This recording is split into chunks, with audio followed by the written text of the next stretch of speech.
Welcome to the Franklin and Allum show. I'm the host this week, Kevin, and with me as ever is Ben. Ciao, bells. And Dave. Hello, you're right. This week we're talking about difficult third albums.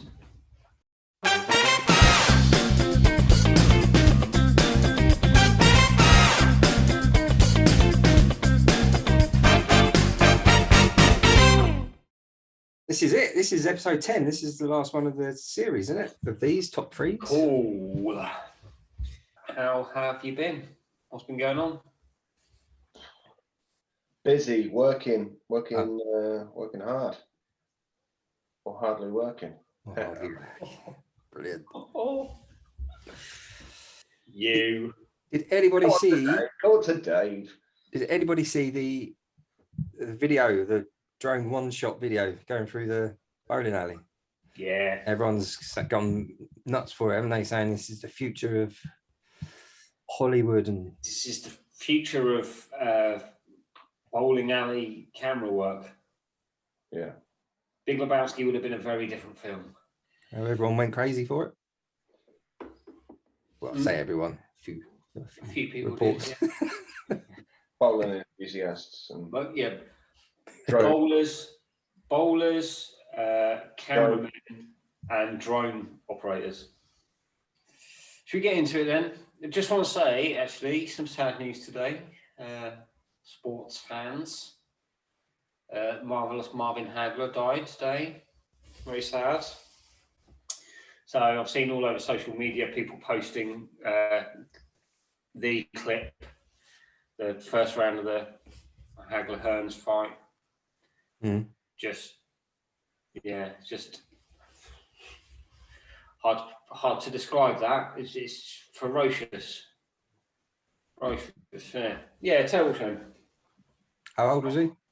66. Oh, blimey, really? Oh, Murray Walker died as well, didn't he? He did. He was 97. 97. Yeah. Murray That's Walker, older than 66, isn't it? In many ways. I know. I didn't realise he was that old. Actually, I don't know why I thought he was. It just seemed.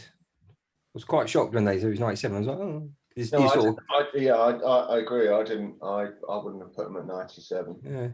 I actually thought he was already dead. Christ.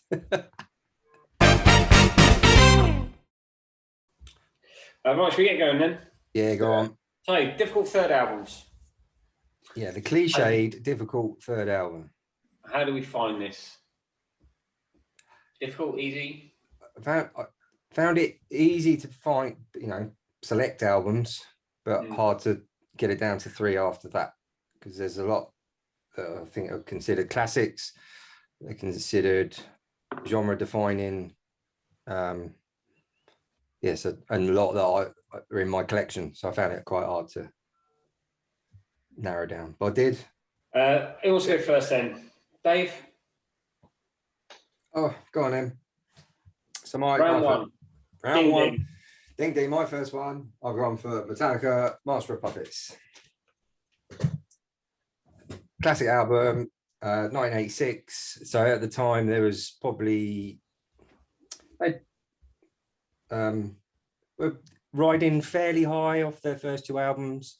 There was other bands around them at the time. Anthrax, Slayer were coming out, but where those acts and the albums they were releasing 86, 87 were pure, like just ferocious, hard speed metal. These guys kind of took a step back. It kind of became more sophisticated. There were longer arrangements, there were breakdowns, there was almost a classical element to some of the structures of the songs. It was just completely different. And it's just a great album, great songs that they still play now in their live set. It's regarded as a classic album in the metal world. It's probably one of the top albums in that genre. And I read today that it's actually even in the, like that thing they do in America where they put things in the Library of Congress. It's actually in there. Thrash metal album. It's madness. Wow. Yeah, just brilliant. And it kicked them off. They went to the big time. And then obviously from there we went to the Black Album, and the rest is history. Now they're probably the biggest band, one of the biggest bands in music history, and I think it came off the back of that. Yeah, the arrangement and the kind of orchestral feel on I don't know the album, to be honest, but the track Master of Puppet, the arrangement on that, the kind of orchestral feel on that, very different to what a lot of, again, it's not really my genre, I don't really know very much, but very different to what a lot of other bands did at the time, or probably since, really. Yeah. Nice one. Benji. Screamadelica. It's a great album. It defined a period in time perfectly. It's the perfect sort of calm down album, morning after album.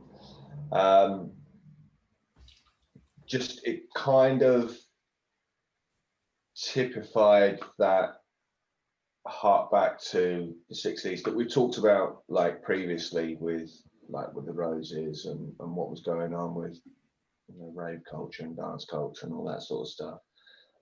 The production on it is amazing. Yeah, it's just a fantastic album. What's really good about that is you look at the first two albums, they're pretty shit, really, aren't they? Couple of good tracks, right? Yeah, I think you'd be lucky if you could pick two, probably. It's very different. But what I like about Screamadelica is completely different.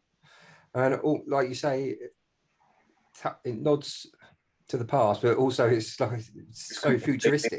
It's completely contemporary as well, right? Yeah, but also the future as well, because they were mixing that sort of acid house thing that really wasn't mainstream, I guess, at that point. So yeah, it's on my honourable mentions. Screamadelica, just because again, it kicked. They went massive from that point. It was all down to one guy as well. So they'd written another album that was just a average rock band album. Yeah. And Loaded was a completely different tune. But they were kind of devoid of ideas, so they gave it the I can't remember who it was. Andy Weatherall. Yeah, they gave it, said just do what you want with it.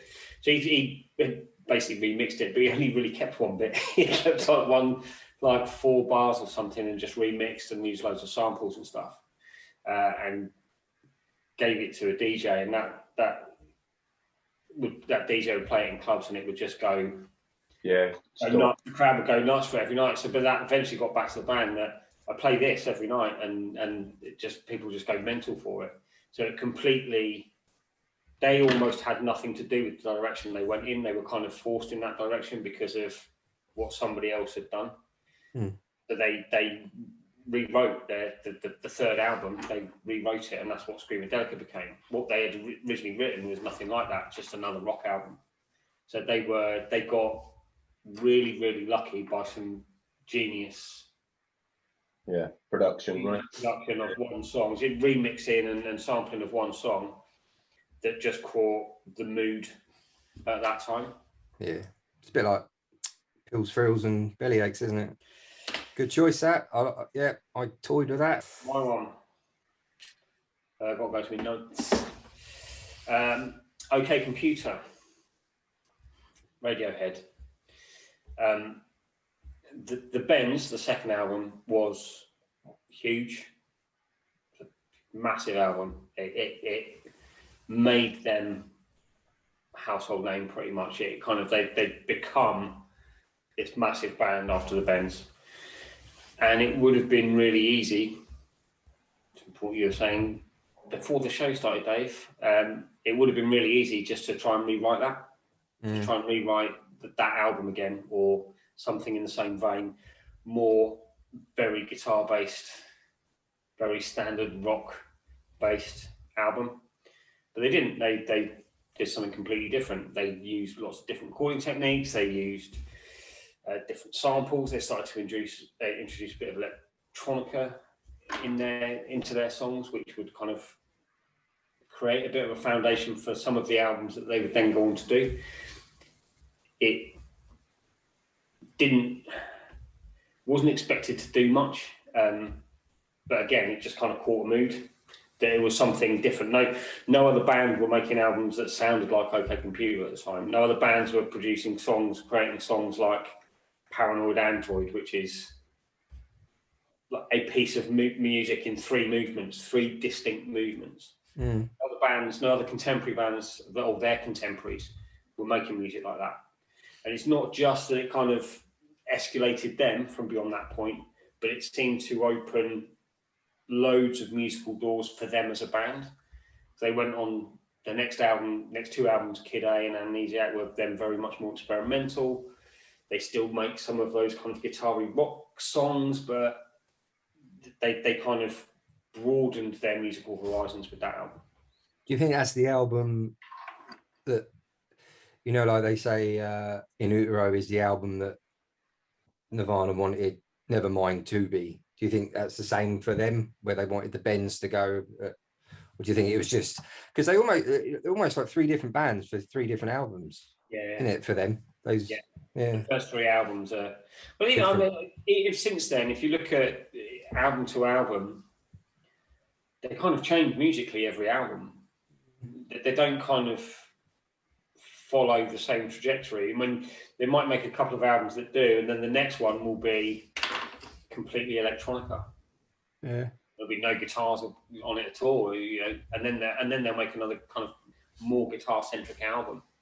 They're just like that as a band, I think. But OK Computer seems to be, really cliched phrase, but seems to be that they grew up at that point, that they became better songwriters, they became they had a lot more to do with producing the album than they had on the previous two as well. Yeah, good choice. Okay. Fucking miserable though, isn't they? Sorry? Fucking miserable though, isn't they? Wait till you see what my next choice is, Ben. Oh yeah, I've got an idea. I've got my list, and I've got a list at the bottom that I think you're going to choose. Go on then, Dave. Number 2. There you go. Well, we voting on that one, or we Got to vote. Yeah. Vote. Sorry, yeah. I would have thought I would have got it by 10 goes, but I reckon by the 11th, I'll have it. Just needed one more crack at it. Dave, who are you voting for? I'm gonna go Screamadelica because it was on my honourable mentions, and I still don't get Radiohead. I'm still trying, Kev. I am sorry. I've still got you made me a CD, I think. Dave, you don't have to apologise to me. No. But you know, it took me years to get into Springsteen. So, but you know, keep going. Yeah. Like I said, that 11th try, it'll all click. Yeah, I'll go Screamadelica as well, just because I don't know that album, Dave. I know one or two tracks, but I don't know the album. So cool. I would have gone OK Computer, because it was the last Radiohead album that I could listen to before it just got too much. I don't get it. I'm with you. I don't. There you go then. Screamadelica it is. Hey, round 2. Dave, who you got? Round 2. So playing Heartbreakers, Damn Torpedoes. Classic rock album. We come out in 1979, so pretty ballsy to have a straight rock album. You think at the time, disco punk was the big thing going on. He came out, third album, changed his career. I think they pretty much went massive from that. I think that the Wall, Pink Floyd, The Wall kept him off #1. So that's how well it did. You think how massive that is. Brilliant. Changed refined their sound. It was the guy who did Jimmy Irvine, who did Born to Run, produced that. it's just a fantastic album. Got great tracks on it. I don't know what else you can say. Is that Jimmy Iovine who produced that? Yeah, that's it. That's his name. I always call him Irvin. I think sound-wise, the classic rock album format, it's got everything. It's just classic album. Brilliant. Yeah, I don't know that album at all, Dave. Give us Damn torpedoes. Give us some tracks. Oh, sorry, Love Torpedo. Damn the Torpedoes. Right. Tracks of it. Refugee, probably one of their biggest hits. Here Comes My Girl. Even the Losers. No. One of them. Lost in a Dream, War on Drugs. I loved it the first time I heard it, and Dave played it for us one night round yours. Yeah. And just that opening track, I was like, it's just great. It was like nothing else that was going on at the time. It was kind of a throwback to sort of Springsteen, but it felt like it had just this like building kind of sound to it. But it was melodic and for like an indie album, or like I say indie, but it wasn't like anything else that was going on. You know, if you think about all of those bands that came up, bands that were releasing music at that time, it was kind of after the Strokes and that sort of stuff. So a lot of like guitar music was like sort of, you know, that real dip. Yeah, kind of just you know, and this was just a lot more kind of melodic and soulful. Oh, it's incredible. I love it. It's just great. Yeah, it's one of my favorite albums. I didn't put it on though. But it's my honorable mention. I love it because, like you say, I hear Springsteen and Tom Petty all the way through that album, and then it's just got this. It's a proper indie album, I would say, because it's War on Drugs as Springsteen, but put through a indie drug filter. Right. Yeah, totally. It's got elements of. It's got the rock foundation. It's got the rock songs. It's got the structures. They're brilliant, but then it's got like the early Verve sort of sounds. It's got the shoegazy sound in there. It's got loads of synths. It's just so good. And yeah, it's got that indie vibe on an independent label. It's, you know, I think he pretty much recorded and produced majority of that stuff on there. Just brought a few musicians in to fill gaps. It's real DIY, brilliant. Great. Good one. Okay, so mine. Pretty sure neither of you are going to be into this, but was it you next, Ben? Oh no, that was yours, wasn't it? Sorry.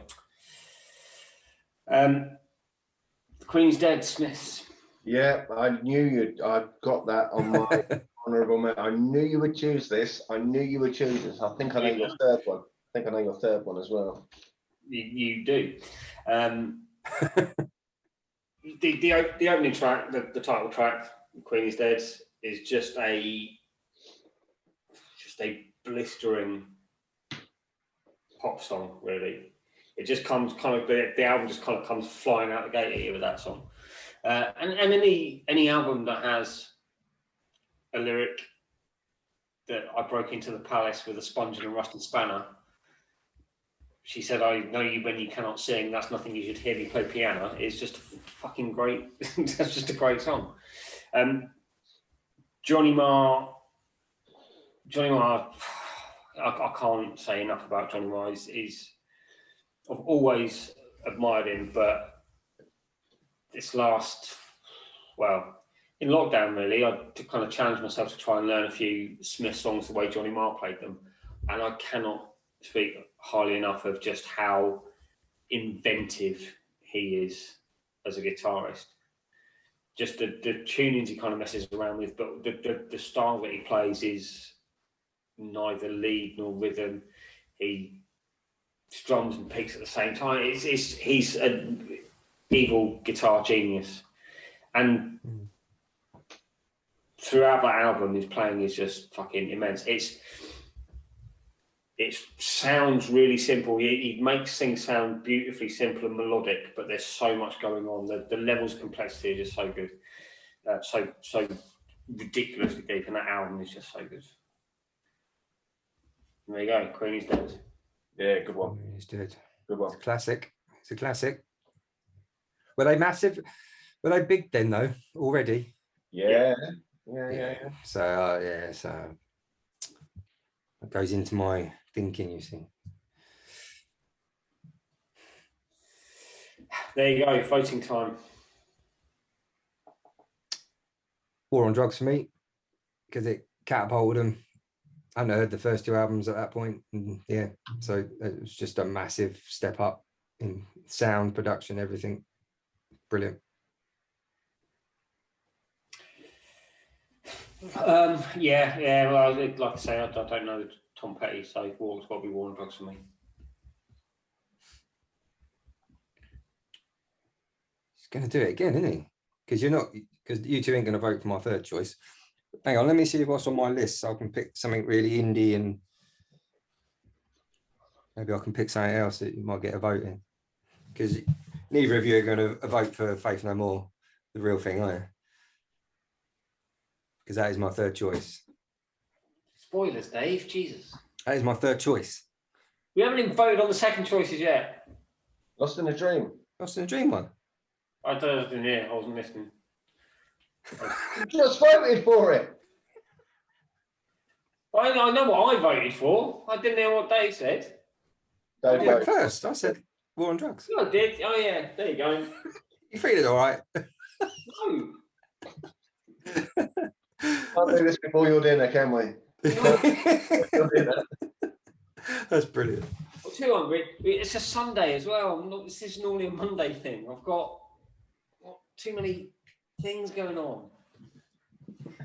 Have either of you heard this album? No.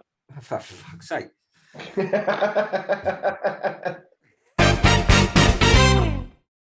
What about Dub No Bass with Me Headman? Underworld? No? Is that a headband? Oh, fucking hell. Led Zeppelin 3? Dave, just pick one. We're going to vote for Well, that's what I was going to go Go for. with Faith No More. Come on. Faith No More, real thing. Genre defining. Again, broke the mold. Ballsy move. Because they changed their singer. They went for this unknown guy, Mike Patton, who's got the most incredible voice. He can do anything with it. It's a bit weird, actually, the stuff he can do. He can go from that operatic thing to real gnarly growls. He can rap. It's pretty unique. Sings in all sorts of different languages. Yeah, you've not heard him? No. You know, they're called funk metal, but they're not really. It's alternative metal. They basically paved the way for other artists to come through that were different. They weren't thrash metal or whatever. They paved the way for loads of new bands to come through. I think even the guys in Nirvana at one point said there wouldn't be a Nirvana if it wasn't for Faith No More.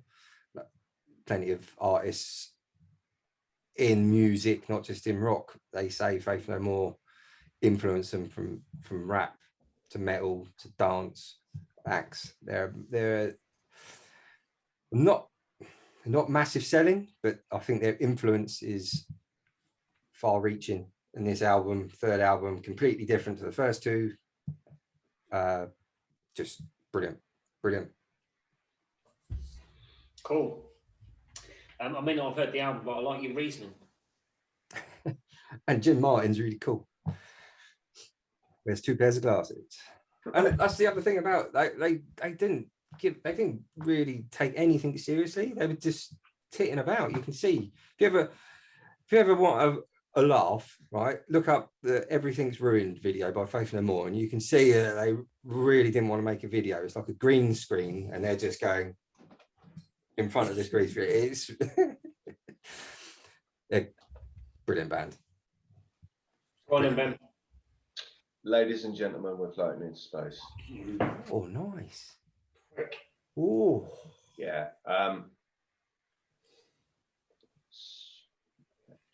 Just beautiful 50 odd minutes of music. It's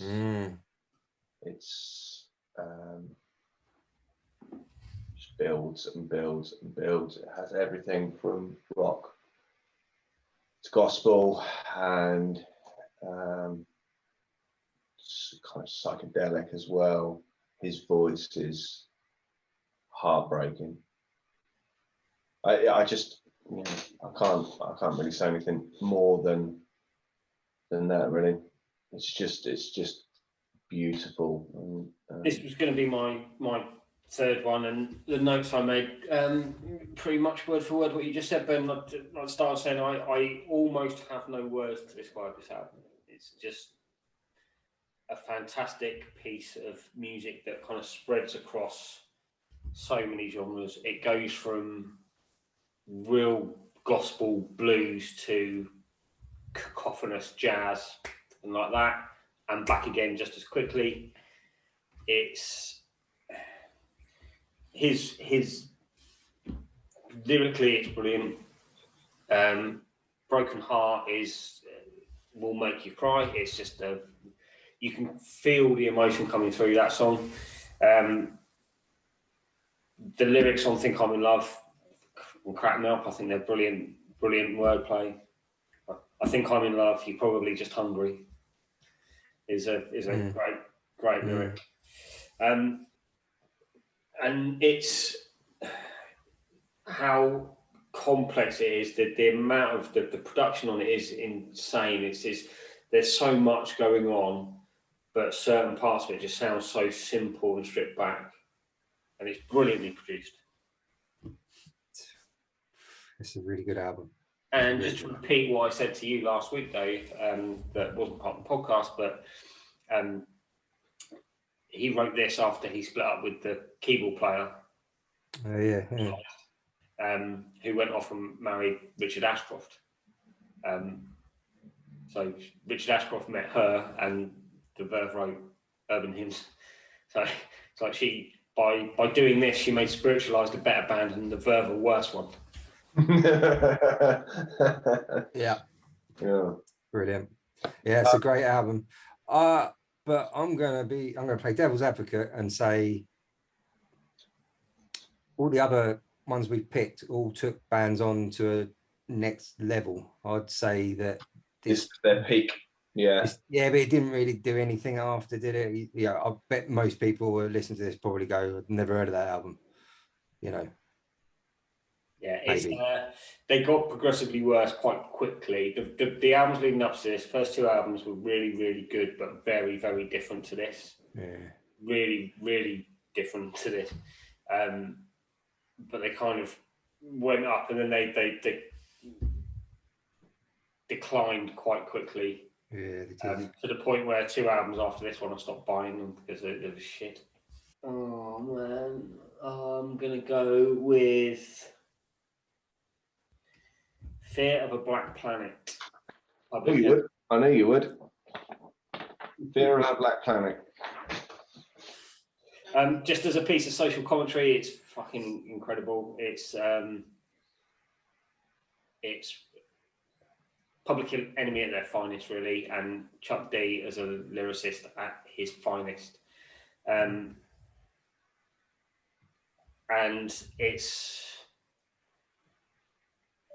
it's got maybe 3 or 4 of my favourite Public Enemy tracks on it as well. War 33 1/3 is just a relentless pace. Fight the Power, obviously, and Burn Hollywood Burn. Mm-hmm. Right, going on. Good one. Fuck. Okay. I just remembered one that I wanted to put on and I didn't. What was it? You might as well tell us. We'll do honourable mentions, isn't it? I'll put it in honourable mentions. Yeah. Oh, right. Bitch. Voty time. Spiritualized is a great album, but I don't think it fits the theme of what we're doing as moving on, the band moving on, changing a genre or something like that. So I'm going to go, because Public Enemy that was a big deal, wasn't it? That was a big deal. That changed. Yeah, huge. Well done, Kevin. Good one. Yeah. Yeah, me too. PE. And Welcome to the Paradigm was the song that I forgot that was on that album that I love as well. Yeah. Because they meant everything to me at 16. Yeah. They're amazing. They were great. And the reason they stood out, and the reason they still stand out really, is because there weren't, particularly at that time, there weren't a lot of, it's been 10 years, over 10 years since punk, right? There were very few anti-establishment. There were very few bands kind of railing against the establishment, and no one did it better than Public Enemy, really. Yeah, socially conscious hip hop as well, right? Seems so rare now. Seems so rare now. Yeah, good one. Definitely. I would have voted for Spiritualized, obviously. Go on then, Dave. Honourable mentions. Led Zeppelin 3, Dub No Bass with Me Headman, Underworld. It's a cracking album. You think their first two albums, where they were like some weird cowboy indie band, it was bloody weird. Don't know what they were doing. Screamadelica I had, In Utero, because that is just a fantastic album. I wish I'd put it on here now, because you might have voted for it. John Mayer's Continuum is a fantastic album. Again, took on from his first two poppy albums, and then he wrote this multi-platinum selling album. Born to Run, which is massive. Lost in a Dream I had, and I put Holy Bible on Mannix. But the reason I didn't put it in my top three, because I think it's a fantastic album. I think it's absolutely brilliant. You look at everybody else at the time, it was Britpop and that real. This was dark. This was dark. This was more up my street. This was more my Alice in Chains, Soundgarden. This was like that. But I don't think their career kicked off until the next album. And Bad Motorfinger by Soundgarden, just because it's ridiculous that stuff he plays and sings on that album. It's just outrageous. Nice one. Benji, honourable mentions? I had Fear of a Black Planet, Queen is Dead, Forever Changes by Love. I really wish I put that in there. It's just a beautiful piece of music. Hard Day's Night by the Beatles. Yeah, brilliant, isn't it? Yeah. Although I probably couldn't tell. If I'm being really honest, because I toyed with that one, but I only know side one, really. Side two, I couldn't tell you another song that was on there. Got it, Kevin, what you got? So I have got, I'm just finding my notes. Some of these don't fit in with took them on to another level. They're just great third albums. All Mod Cons by The Jam. Oh, good one. Electric Ladyland, Jimi Hendrix. I also had Hard Day's Night. I also had, what was it on? I also had Screamadelica. And I had Argy Bargy by Squeeze. Nice choice. Oh, good one. Yeah. There we go. So, in the final, we have got all of Ben's choices again. Lost in a Dream or Fear of a Black Planet? Well, I know what I'm choosing. Okay, I'll go first. Of those, the album I've listened to most would be Fear of a Black Planet. The album I could put on in almost any circumstance would be Screamadelica. So I'm probably going to go Screamadelica. Ooh, I didn't think you would. Blimey. I Lost in a Dream. Brilliant. It's a brilliant album. And in terms of a third album, the cliche, difficult third album, it took them to the next level, didn't it? Screamadelica, I think just pips it, just because it's kind of iconic, isn't it? Yeah. It's genre defining, and it's pinpoints, a time, a place in history. So yeah, Screamadelica for me. There you go. Screamadelica is officially the best album in the world ever. I don't. Is that not what we're doing? Misunderstand the.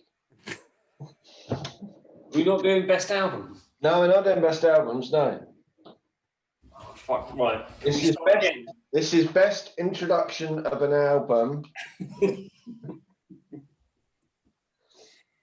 ever. Well, there we go. That was a good one, actually. Good one, Ben. Series wrap as well. Season wrap. Season That's one. That's the best of our top 3 series. Yeah, and I hope, if the people that have tuned in have got something out of it, this, for me, it's been good being able to catch up with you guys regularly, because we used to do this, but it was very infrequent. We used to talk bollocks, and it just seemed like a really good idea. We catch up, have a drink or whatever, and yeah, and we're doing podcasts as well, so it's been good for me. Yeah, no, I've very much enjoyed this. Yeah. What was your best bit? What was your best one? I really liked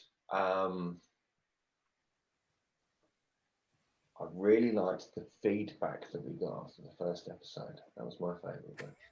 I really liked the sporting one we did, sporting moments. I really liked the movie score, and I really liked the best introduction of a character. Yeah, that was my favourite one. What was your favourite moment, Ben? I think Sporting Moments was really good. I really want to know what happened with the guy who kept escaping. We got to find out. That kept escaping. If he turns out to be Captain Tom, then that story is. But it couldn't have been Captain Tom, because there's more than one captain. So have you read that book yet, Kev? No, and not only that, but all my books are still in storage since I moved. I haven't got them out of storage yet. So it means we're going to have to do another series of podcasts to find that out. Catch up on that. We'll do a catch up on that. Next series, I will read a passage from that book every week. There you go. Till we find out what happens. There you go. Give us a highlight of the chapter. Read a chapter. Not on the podcast, because that would be dull. Can I read a chapter while Dave's talking about rock albums? Yeah. Just kidding, Dave. There you go. Screamadelica is the best third album. That's it from us. That's the end of the series. I hope you enjoyed it as much as we have. Join us again when we'll do another series about something. Probably. Yeah. See you later in the year. Bye. Bye-bye. Take it easy. Bye. Bye. See you next time. Until next time.